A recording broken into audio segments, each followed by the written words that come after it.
Building Wealth, The Path to Financial Freedom. Chapter 1 Video Number 4. The Soaring Price Tag of College Education. In recent years, the topic of university costs has increasingly come into focus.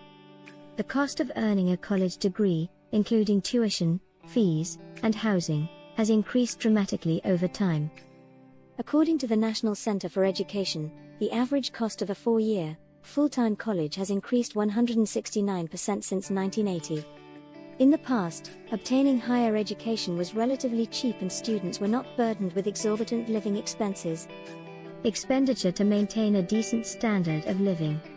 However, that landscape has changed dramatically over the decades, and the annual cost of a college education has risen to $28,775, nearly 3 times what it used to be.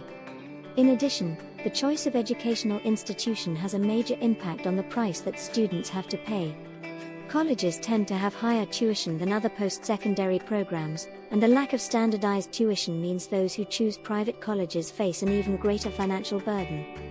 According to available data, the average cost of attending a public university in the 2019 to 2020 academic year was $21,035, while it reached $48,965 at private, non-profit universities.